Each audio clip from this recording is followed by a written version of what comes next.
অসহায় শিশু ভেবে মুদ্রে করোনা অবহেলার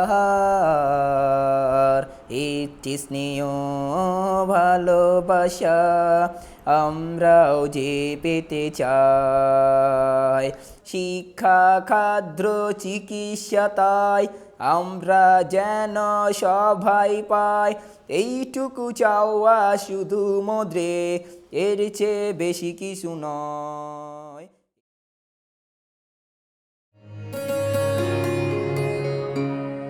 সভা শুরু হচ্ছে, সবাইকে দৃষ্টি আশ্রয় করছি। কিভাবে সমস্যাগুলো সমাধান করা যায় তা বিষয় নিয়ে আলোচনা করা দরকার। আজকে আমরা 3টি বিষয় নিয়ে আলোচনা করব। বাংলাদেশের বুদ্ধি প্রতিবন্ধী ও শিশু ব্যক্তিদের সমস্যা নিয়ে কথা বলবো। 2, সিআরপিডি বাস্তবায়নের কর্মসূচি গ্রহণ। 3, সেলফ অ্যাডভোকেসি দলের ভূমিকা। আমরা যাচ্ছি এক বন্ধুর কাছে এখন।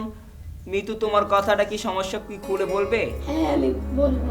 আচ্ছা, বলো দেখি। যে স্কুল যায় বাসে যা, হ্যাঁ, যে ভাই আমার মারে, আমার পাকড়ে কয় কি বেঞ্চের আমার প্রতিবন্ধী, আমার খুব খারাপ লাগে, মনটা খারাপ হয়। পাগল বলতো, পাগলের মাও বলতো ইট পাত্র মারতো পোলাপানি। এখনও তো বাইরে বেরোলে বলে এরা প্রতিবন্ধী, এটা পালে কি করতে।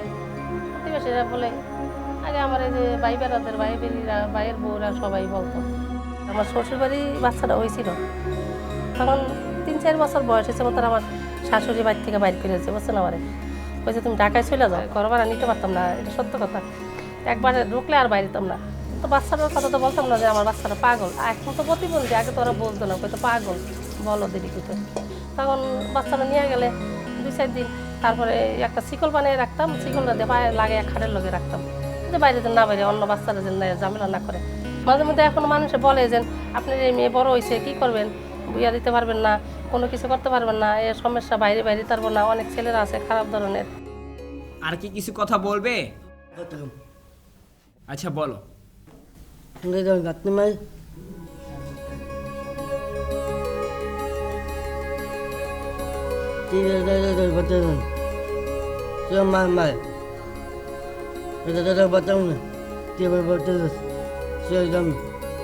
আমালে কেউ কেলে না, আমালে মালে ডলে, আমালে আমার পেন করে লেড়ায়, আমি অনেক ক্ষতি পাই।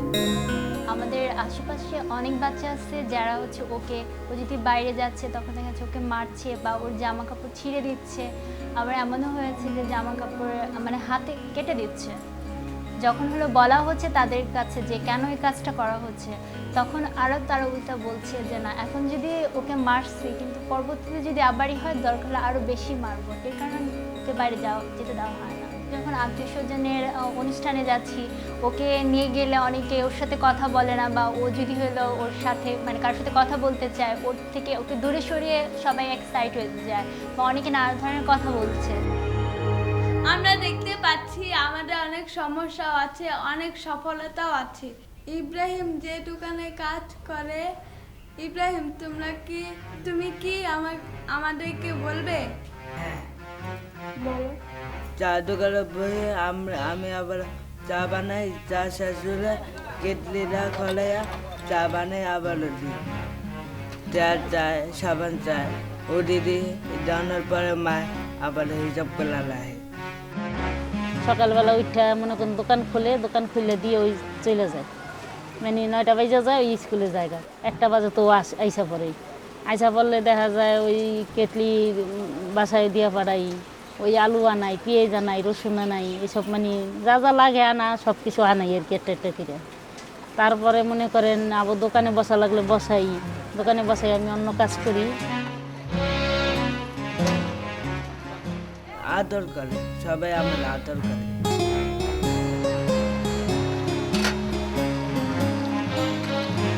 শুধু ইব্রাহিমই নয়, আরও অনেকেই সফলতার সাথে কাজ করছে, যেমন মিঠুন।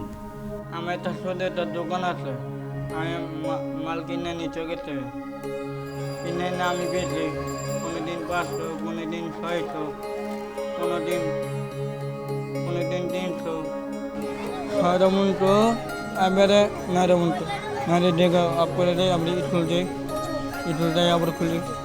বাচ্চারা কি কিনে? খেলনা কিনে, বল কিনে। তো আজকে আমরা একটা নাটক করবো এখানে, যে নাটকটা খুবই অল্প সময়ের জন্য। তো এই নাটকটা আসলে কি এই বাস্তবে যে জিনিসটা আমাদের সাথে হয় সেটা নিয়ে আমরা নাটকটা করছি। আমি স্কুলের প্রধান শিক্ষক জাহিদ। আপনারা কারা? ছেলে মেয়েদের বাবা মা। কেন আসছেন আপনারা আমাদের স্কুলে? ছেলে মেয়েদের ভর্তি করতে। কোন ক্লাসে ভর্তি করাবেন? ক্লাস 1-এ। তো ওদের বয়স কত? কি বলছেন? মেয়ের বয়স 11 আর ছেলের বয়স 9। ওদের কি কোনো সমস্যা আছে? অন্যদের থেকে আলাদা? আমি আসলে বুঝতে পারতেছি না। এই ছেলে, তোমার নাম কি? তুমি কি আমার কথা শুনতে পাচ্ছ? তোমার নাম বলো। ফিরোজ। তোমার নাম ফিরোজ, খুব ভালো। তোমার বাবার নাম? বাবা। আমি জিজ্ঞাসা করছি তোমার বাবার নাম বলো। বাবা। আমি আপনার এই ছেলে মেয়েদেরকে ভর্তি করতে পারবো না, কারণ ওরা প্রতিবন্ধী। আর বিশেষ করে আপনার মেয়ে, ওকে দেখলো অন্য শিশুরা ভয় পাবে। আর ছেলের এত বয়স হয়ে গেছে, এখন পর্যন্ত বাবার নামই বলতে পারে না।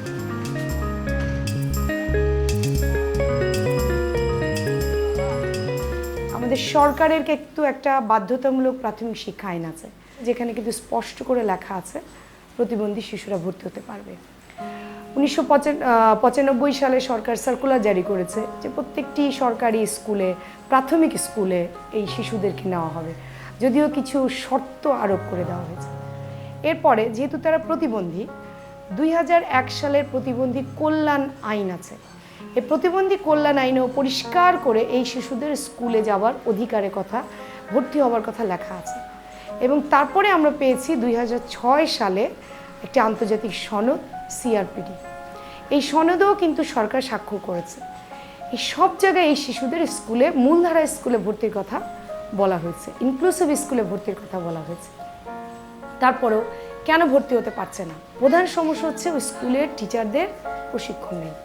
স্কুলটাকে প্রতিবন্ধী বান্ধব করার জন্য যেসব বিষয় লাগে সেই বিষয়গুলো কোনোটা ওই স্কুলে নেই।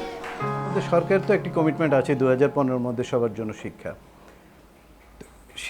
সবার জন্য শিক্ষাটা নিশ্চিত করতে গেলে আপনার যেমন বুদ্ধি প্রতিবন্ধী বা অটিস্টিক বেবি, কারো শারীরিক প্রতিবন্ধিতার বিষয়টি যুক্ত হয়ে যায়। তো এখানে অবকাঠামোগত কিছু সুবিধা তৈরি করতে হবে, টয়লেটিংয়ের কিছু সুবিধা তৈরি করতে হবে। শিক্ষার ব্যাপারটা, টিচিংয়ের ব্যাপারটাকেও কিন্তু অ্যাক্সেসিবল করতে হবে। তো এভাবে রিসোর্স পার্সন, আমরা বেশি করে রিসোর্স পার্সন তৈরি করার আমাদের একটি পরিকল্পনা রয়েছে। আচ্ছা, তোমাদের সমস্যাগুলো বলো তো দেখি, কি সমস্যাটা? ছাড়ে আমাকে ভর্তি আমার কি আমার নিয়ে নাই। আমরা নাকি প্রতিবন্ধী, আমাদেরকে দেখে নাকি অন্য শিশু ভাবে, এই কথা বলে স্যার আমাদেরকে স্কুল থেকে দিয়ে দিল। আমার মনে হয় ওদেরকে সাহায্য করা দরকার। অবশ্যই করবো, কেন করবো না? চলো শিক্ষককে বুঝিয়ে বলি। স্যার তো আমাদের মা বাবারই কথা শুনে, আপনাদের কথা কি শুনবে? শিক্ষককে বুঝিয়ে বলবো যে 2006 সালে জাতিসংঘে একটি নতুন আইন গঠন করা হয়েছে, প্রতিবন্ধী শিশুরা অপ্রতিবন্ধী শিশুদের সাথে একটি স্কুলে লেখাপড়া করবে। এই শিক্ষকদেরকে নতুন আইন সম্পর্কেও আমরা জানাবো আর বোঝাবো। আমরা অ্যাডভোকেসি করি, ক্যাম্পেইন করি, এরাই যেন নিজেরা নিজেদের কথাগুলো বলতে পারে, আমরা সাপোর্ট দেব। এদের প্যারেন্টসটা যেন কথাগুলো বলতে পারে, কারণ আমরা বলা আর ওদের নিজেদের কথা বলা এক না। আমরা স্যার অ্যাডভোকেট স্যার কেন হতে নেবেন না? আমাদের স্কুলের শিক্ষকরা CRPD সম্পর্কে কিছুই জানে না। অ্যাডভোকেটসটা প্রধানত ওরা যেটা করছে, বিভিন্ন স্কুলের সাথে করছে। স্কুলের যে স্কুল ম্যানেজমেন্ট কমিটি আছে, SMC আমরা যাকে বলি, এবং স্কুলের যে শিক্ষকরা আছে, তো এই স্কুল ম্যানেজমেন্ট কমিটি এবং শিক্ষকদের নিয়ে ওরা যেটা করে, একদিন একটা সভা করলো। ওই সভায় ওদের কি ওরা আসলে ফেস করছে, কি অসুবিধা হয় একটা মূলধারা স্কুলে আসলে বা ইনক্লুসিভ স্কুলে আসলে, সেই বিষয়গুলো নিয়ে ওরা SMCর সাথে কথা বলছে, টিচারদের সাথে কথা বলছে। এটা ওরা করছে, পেছনে আমরা সাপোর্টটা দিচ্ছি। এর পাশাপাশি এই সেলফ অ্যাডভোকেসি গ্রুপটা মূলধারা শিক্ষার্থীদের সাথে ওরা আবার মিটিং করে। চোখে খারাপ লাগে কিনা লাগে,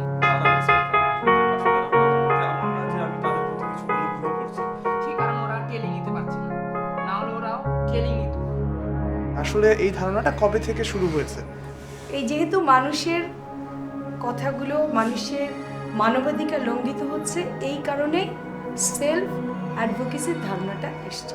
প্রতিবন্ধী বন্ধুরা যে মানুষ, তারা যে আমাদের মতোই মানুষ, তাদের মধ্যে যে সম্ভাবনা আছে, আমরা যে কাজগুলো করতে পারি সেই সব কাজগুলো যে তারা করতে পারেন, সেই জিনিসটি মানে ভালোভাবে উপলব্ধি করতে পেরেছি আজকের এই অনুষ্ঠানে এসে।